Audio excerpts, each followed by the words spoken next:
Front row, please.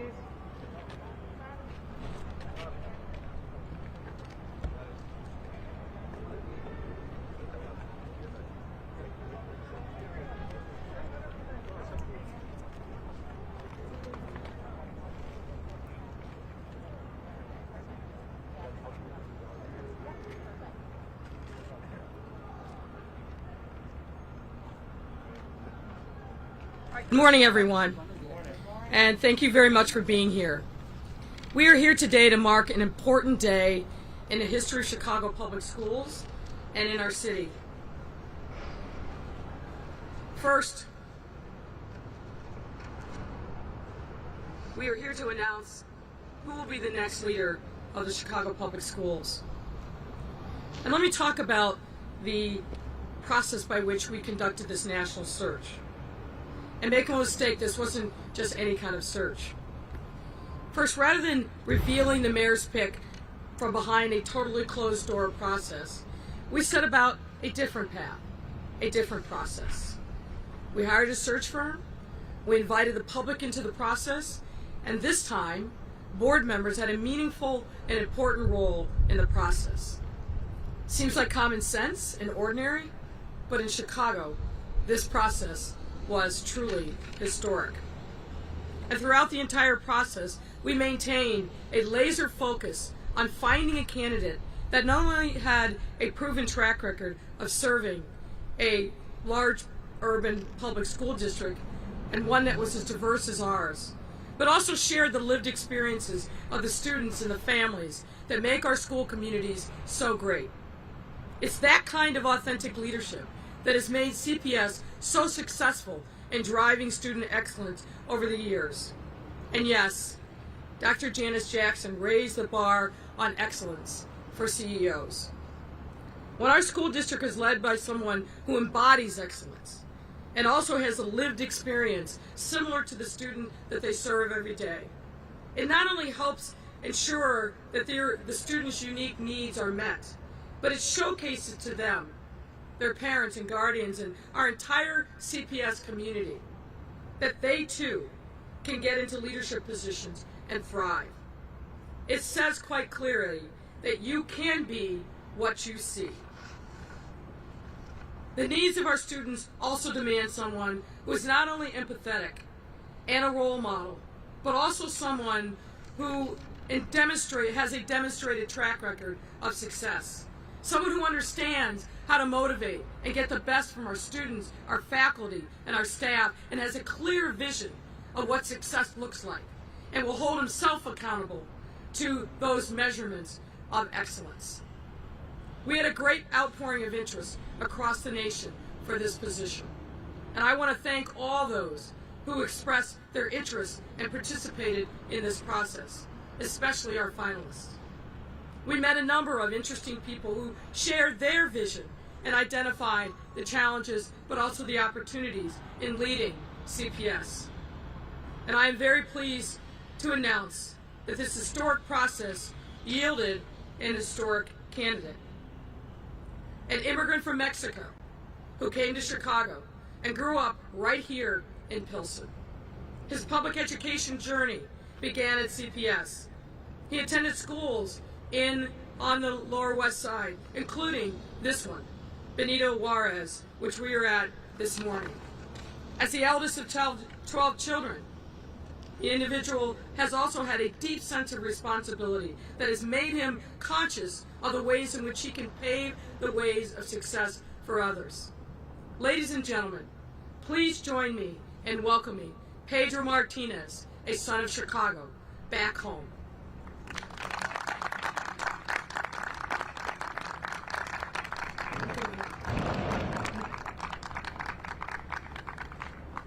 Pedro will be the first ever Latinx person to serve as the CEO of CPS.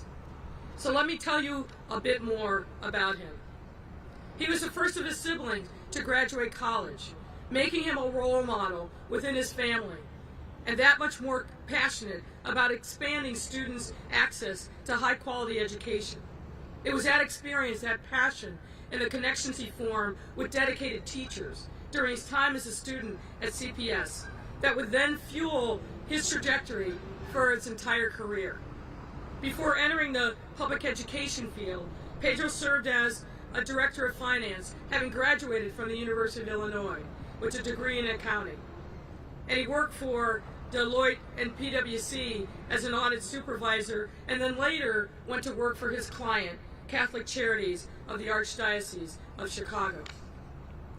That financial experience gave him the tools he needed to serve as CPS's chief financial officer back in the early 2000s, where he successfully managed the district's then $5 billion budget, which everyone knows was woefully insufficient to meet the needs, but he did what he could with the resources that he had. And as CPS's chief area officer in 2008, he managed over 28 schools on the west side. After his time in CPS, Pedro took his talents further west to Nevada and served in various roles in the public school system there, including being a superintendent. From 2009 to 2015, Pedro helped to close education gaps for students of color, raise student achievement and graduation rates, and even led the implementation of a new teacher professional growth system. After supporting students and staff in Nevada, he then went south to San Antonio to serve in his latest role as superintendent of schools for the San Antonio Independent School District, where his talent and passions really shone through. There, he increased the district's grade from an F to a B, an achievement that earned the district statewide recognition from the governor and commissioner of education, who named it the fastest improving large district in 2018, and noted that it had the highest achievement gains of any district in 2019. He also helped the district achieve a 100% increase in the number of students admitted to four-year universities, closing the opportunity gaps for Black and Latinx students. And it proved to everyone that a school district where 93% of the students live in poverty, that he and they, working together, could deliver rising education outcomes. Pedro's accomplishments have rightfully made him a national leader in education. And as he has demonstrated recently, he is a staunch advocate for children, defying a foolish ban on masks in public schools. Pedro has stood squarely on the side of the children in his district to protect them from this horrible pandemic. He has truly left a lasting positive impact on students across the country, including right here in our city, where he had worked with his 28 nieces and nephews, who are all students in Chicago's schools. I am beyond thrilled that Pedro has chosen to come full circle back to his hometown to serve our students and their families. And I want to formally congratulate him publicly on accepting this new role, pending board approval. And let me just say, I have pledged to Pedro my full support. We need him to be successful, because if he is successful, that means our students are successful. Let me also extend my heartfelt thanks and gratitude for Dr. Jose Torres. We owe Dr. Torres a debt of gratitude for his selfless sacrifice in coming out of retirement and taking the reins of CPS at a time of transition and leading our efforts over the course of the summer to reach our families that had been out of touch with CPS, to make sure that the protocols were in place for us to be able to open, and in fact getting school open, and being a strong, steady leader. Dr. Torres, on behalf of our students and families in a grateful city, thank you so very much. And at this time, I would like to invite Dr. Martinez to say a few words.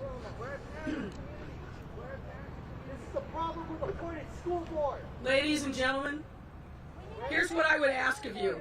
You have plenty of time to express your views, but this time is a time for the students to introduce them, for us to introduce a new leadership.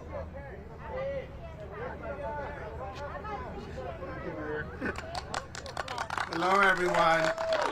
Hello, everyone. So first of all, I just want to thank Mayor Lightfoot.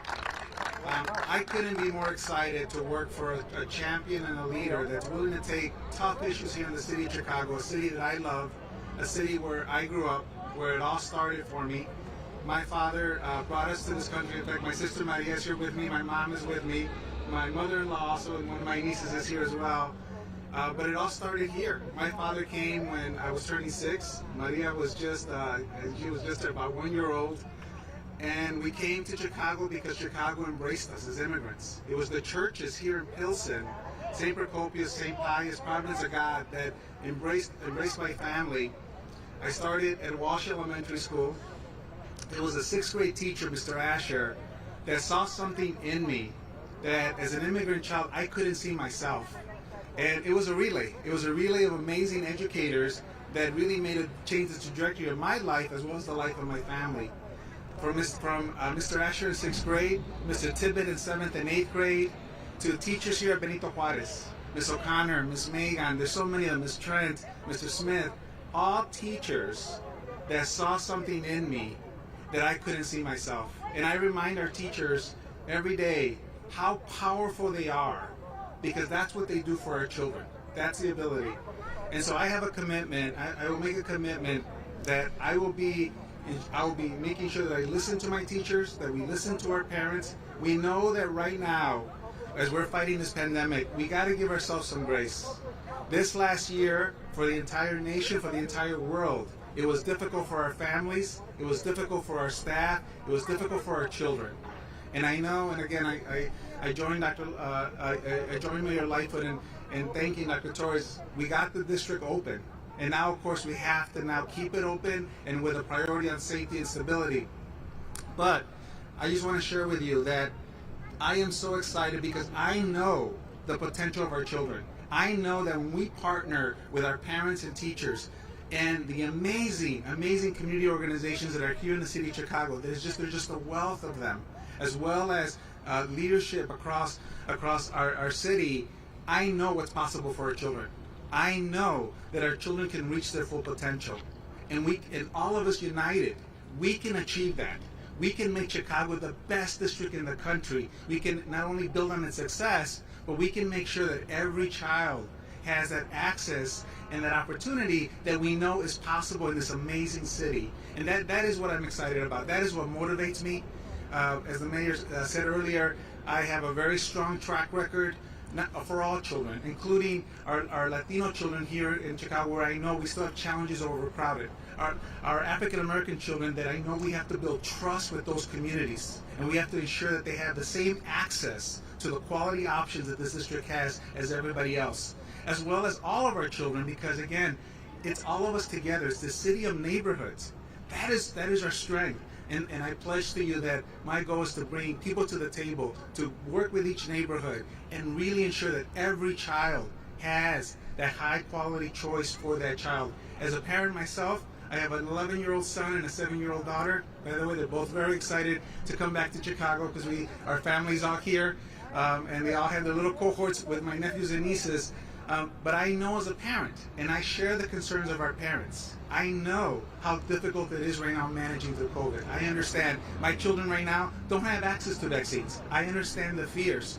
One of the things I'm very looking forward to is working with Mayor Lightfoot to be the champion in the city for vaccinations. Because everybody, we can definitely always get stronger on safety procedures, but there's only one solution for us to help manage through this pandemic. It is vaccines.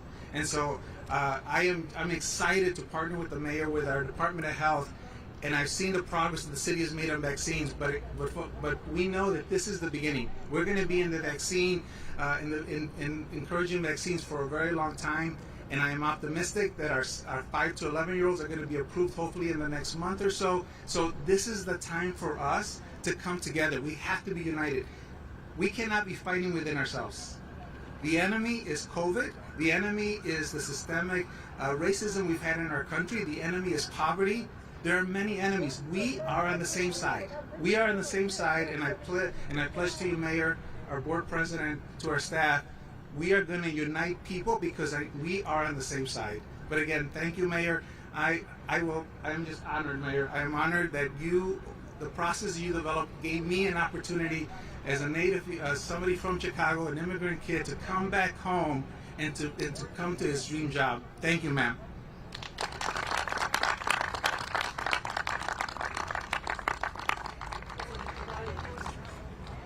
Thank you. I want to also begin by thanking the mayor. This has been an unprecedented process. I think a template has been created by this mayor that will be used for decades to come in selecting the leader of the Chicago Public Schools for decades to come. And so I want to thank the mayor for allowing a process that unfolded, that included the participation of board members, parents, principals, teachers, communities, individuals responding to surveys and providing feedback. And we had hundreds, literally hundreds of people participating in the process. This had never happened before in the city of Chicago. So I want to also thank our board members. We have Dwayne Truss and Lucino Sotelo, who are here today, who participated directly also in the process. And I want to say to Pedro that the board looks forward to working with him. We have a lot of challenges in front of us. They come daily, but we are ready with a new leader to attack those head on and to make the kinds of changes that are necessary. We don't have the luxury of time here. Pedro has to hit the ground running. He will. I also want to thank Dr. Jose Torres for filling in during this time. He was retired, as the mayor said. He came in and he took on a tough assignment, and I think he did that because he cares about the city of Chicago. He cares about the students in our system. He worked for our system. He knows how it operates, and he knows where the deficiencies are and where the strengths are. And so he will be able to provide Pedro with some guidance to ensure a smooth transition here within the next month or two.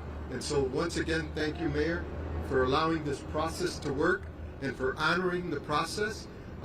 Pedro was the recommendation that came out of the process along with one other individual.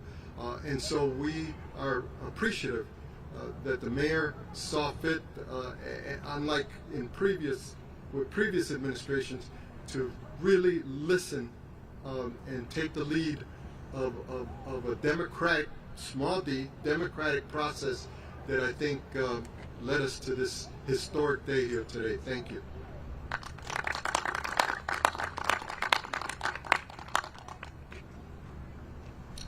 Good morning. I'm Alderman Michael Scott Jr., Alderman of the 24th Ward and Chairman of the Education Committee. Want to also give my thanks to the mayor for following this process through.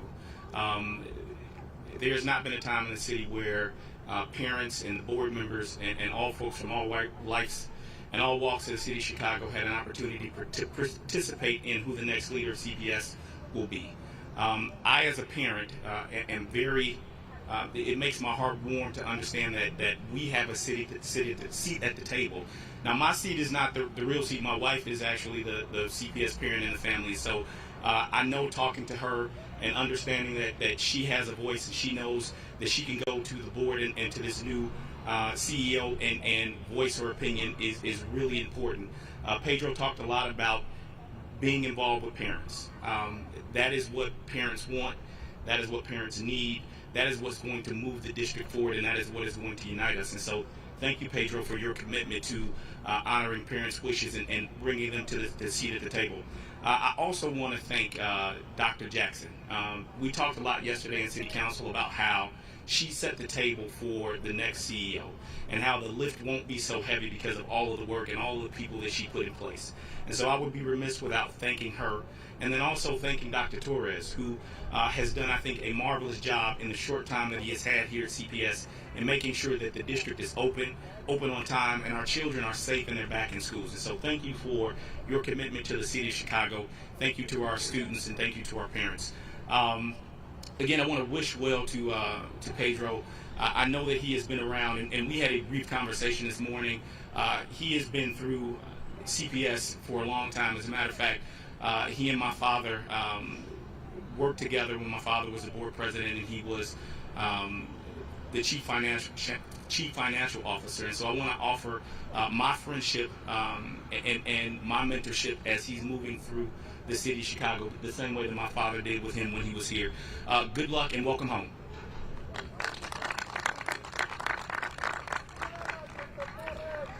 Buenos días todos. Voy a comenzar en español ya que es el día de la independencia de México y que viva México. Puerto Rico para mí es independencia de José Torres porque este es el retiro para mí de nuevo. Quiero comenzar para darles las gracias a los estudiantes, los padres, los maestros, los directores, los empleados de la oficina central por ayudar a abrir las escuelas y por tener una tremenda asistencia el primer día y todo eso. Entonces, también quiero dar las gracias a los miembros de la directiva, de la junta directiva y a la alcaldesa Lightfoot por darme la oportunidad para servir.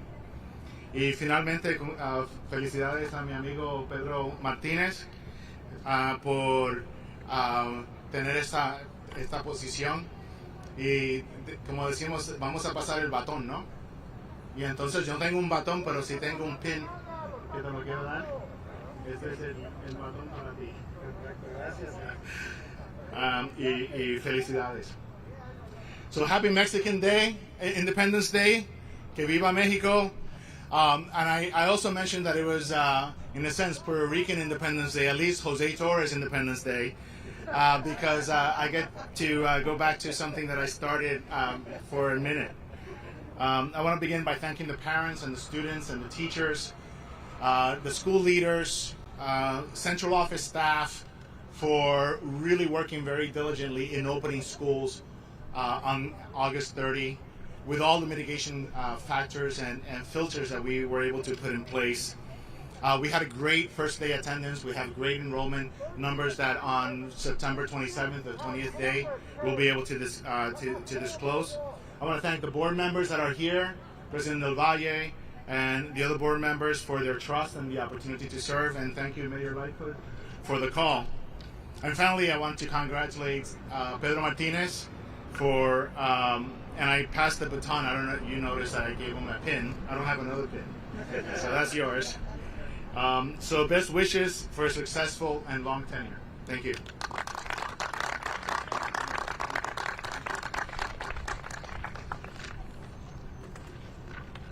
My name is Juan Carlos Ocon, and I'm the proud principal of Benito Juarez Community Academy. I want to thank all of you. Thank you. I want to thank all of you for joining us today on such a momentous occasion. On behalf of our entire Juarez community, the Pilsen community, I want to officially welcome home Juarez alumnus and CEO Pedro Martinez. Today is the beginning of Hispanic Heritage Month, and it is only fitting that this announcement take place here at Juarez, a school born of struggle and civic action. This announcement represents a continued commitment to capitalizing on the talent that we have here in our city and in building a CPS for all students. Mayor, thank you. We could not be more proud. CEO Martinez, bienvenido a su casa. And thank you, all of you, for being here today. Muchas gracias.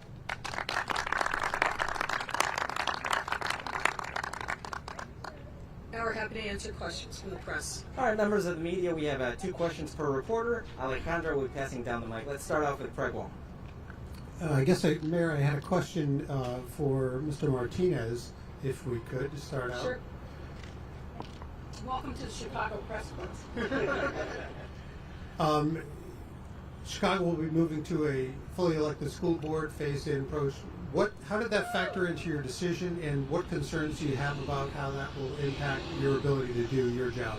You know, for the last decade, and that's all I've had is elected school boards, and including in my former district, San Antonio, 3 different elections, complete changeover of my board. I've had a 7-0 vote since I started.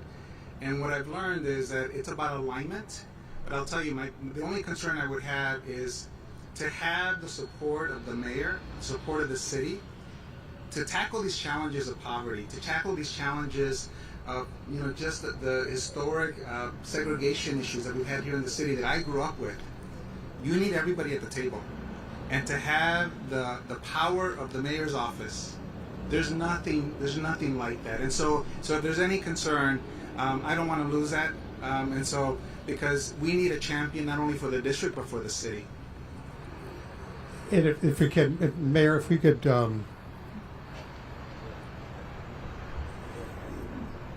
quick Google search of Pedro Martinez reveals the fact that he was once fired from a superintendent's job. You're a big person on integrity. There was issues raised about that. Can you speak to any concerns that might have had in your mind in selecting him as your choice? Well, that's the danger of Google, because that's not correct. There was a mutual separation. Obviously, I'm fully aware of it. I have no qualms whatsoever. I think he's proven himself as an incredible leader, a national leader, and the results that he went on to win, working hand in hand with school boards, with parents, with students, teachers in San Antonio, I think really speaks for itself. All right, Mayor Sarah Karp, WBEZ. Hi, this is for Pedro Martinez. I talked to the union leader in San Antonio, and she's not a big fan, and she said that you did not have a great relationship with the union there. Can you talk a little bit about how you're going to build a relationship with the union here, because that has been an important thing? Sure. So just for context, AFT is also the predominant union in all the major cities in Texas, and we know that especially during COVID, things became very divisive, not only in San Antonio but all over the country. And it was, frankly, I will say this: we have to give each other ourselves grace, because we didn't know what we didn't know. There was a lot of fear, so they took a position that our schools shouldn't be open. I took a position that I'm going to open them in a safe way, and so we gradually opened the schools. We always kept our regular communication every single month, and in fact, and she takes credit for this. We were always the most conservative district in the entire region of our county, because I knew the death rates were 5 times higher in my district than they were in the more affluent zip codes. But we still were able to keep the schools open last year, ending the year with almost 70% of our children in person at the elementary school, with trust from both staff and parents. So I consider her my critical friend, but we also respected each other. We didn't always agree. And here in Chicago, again, we're on the same side. I just really believe that if we can come to an understanding that the goal is that, first of all, the understanding that in-person instruction, and I'm going to repeat this, in-person instruction is what the majority of our children, especially children of poverty, that's what they need. That's where they learn the best. We saw that firsthand, and that was coming from both my teachers and my parents, the mental health challenges that our children went through that were remote last year. And I know there's going to be research reports for decades that will be written about it, as well as the academic losses. And so as long as we can come to that understanding, we can work through the rest. But we have to make sure, and we have to listen to parents. And I get it. I have a 5-year-old, a 7-year-old, and an 11-year-old. They're not eligible for vaccines. I've been, even in my post in San Antonio, I've been actually advocating at the federal level to have urgency for the 5 to 11-year-olds, of course, in a very responsible way, in a clear timeline, because families need that. And so I think there's going to be areas where I can come to, some hopefully collaboration with the CTU. And again, there'll be areas we don't agree. I still think we can still respect each other. So it seemed like the main complaint that she had about you is the privatization that you brought to the schools, the taking over of failing schools by private organizations. And, that's something that you kind of borrowed from Chicago. It's what we did here for a long time. Can you talk about what role you see charter schools and privatization to play in CPS? Yeah, no, I think it's a great question. So first of all, context again, everybody. In Texas, charters are authorized independently of districts, unlike San Antonio. And there, one of the challenges, when I became superintendent there, in my first year, a law got passed that low-performing schools would be closed, or boards or districts would be taken over. By the way, Houston ISD is still in a legal fight over this, unless you partnered with a charter operator. And so it left my board and I with really limited options, because I'll tell you, I'm an advocate for parents. I don't like displacing children. They already have enough issues in their lives, and these were very high poverty schools. And so we did. My board said, let's try it. Let's be open to it. If it's going to protect, not closing our schools. So we did that.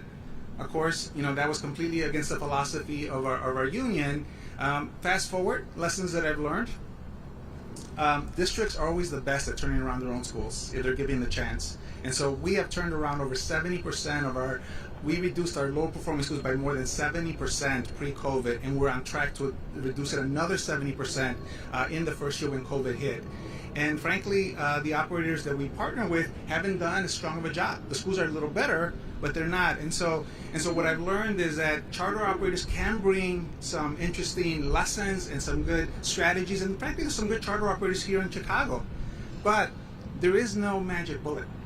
It really is down to the basics, ensuring that every classroom has a great teacher, that every school has a great principal, that we engage the families. That's what I believe in. And I'm not against charter schools, but I'm very data driven. I look at results. One of the things, and the mayor said this, I will hold myself accountable to our parents, to the community, to ensure that our schools continue their success or to get stronger, and that every child has a quality school. It will take time, and I will need a lot of help.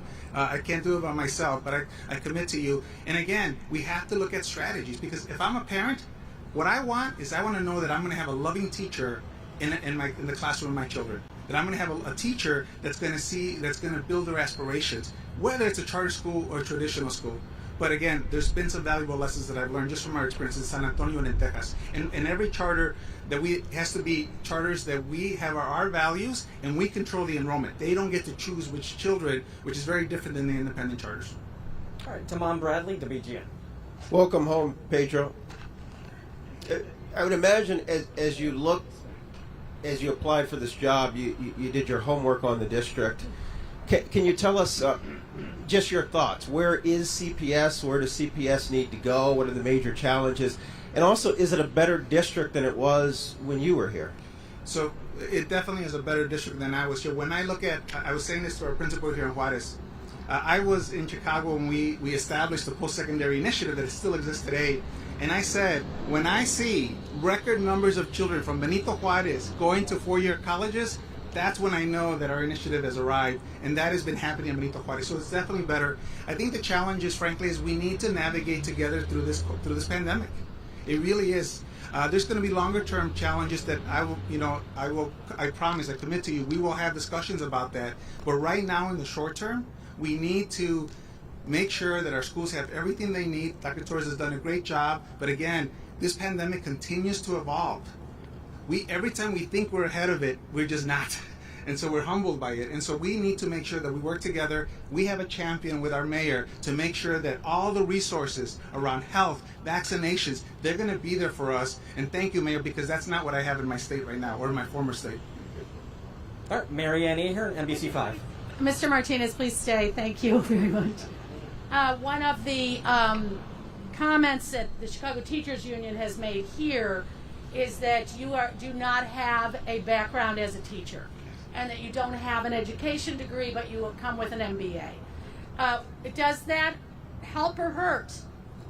So I'll tell you, I had an opportunity to become a superintendent right as I left CPS, because I was already supervising schools here, and I decided to actually go deeper in academics. And first of all, the reason I am here in front of you is because of teachers, and that grounds me every single day. And I've been in thousands of classrooms, and I still, to this day, I am excited when I'm in a classroom where a teacher has the children engaged, that it's a rigorous lesson plan, the children are struggling through it, and that's my passion. And I've always come from an approach of being humble, because I am learning, and I always say I will always be learning. I spend quite a bit of time focused on academics, and I think it's one of the reasons that in my track record, I've attracted the top talent in education across the country to work for me. Because they're actually motivated by the vision we put in place. And so it has not been a factor, but I will also say I will always be humbled by all of our teachers, because I know how difficult their work is, and they're the reason that I'm here in front of you. Thank you. Mayor, I apologize for missing the beginning of your remarks, but could you address that all of those who applied? I understand some 25. Why did you choose someone without an education degree who has never been a classroom teacher? I chose someone who I thought was an excellent leader and has a track record of success. I think his record speaks for itself. Just even looking at what he's done in San Antonio, taking a district that is extraordinarily poor, I would say by design, given that it's Texas. 93% of the kids live in poverty. Took a district that started out when he was there at a grade level F and raised it to a grade level B, and then made significant increases in student achievement year after year after year. You can't do that without being a gifted leader, about somebody who was humble, who was working hand in glove with teachers and staff and also the board. He's a national leader, and as I said in my remarks, also an advocate for the children. The fact that he is taking on the governor of Texas and what I believe is an absolutely wrong-headed and dangerous practice of banning masks in schools to make sure that our kids are safe, and throwing that to the side as the state of Texas has done, to stand up and say, no, I stand with my kids, I stand on behalf of their public health and safety. I think he's going to be a great leader for CPS. All right, Jesse Echeverria, Univision. For Mr. Martinez, in Spanish, if you don't mind, por favor. I'll ask the question in English. As you may know, almost half of the students that are enrolled in CPS are Latino.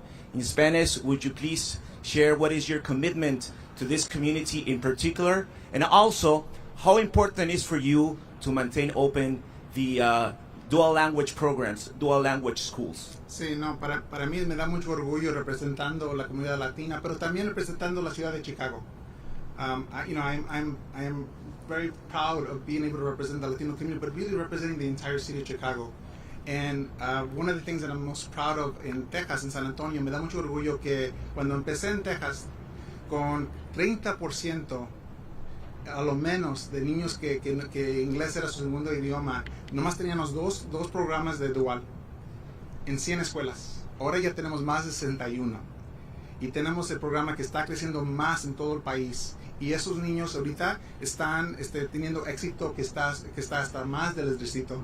I'm very proud that in San Antonio, and Texas has a very, very bad history of racism, discriminating against children who spoke Spanish.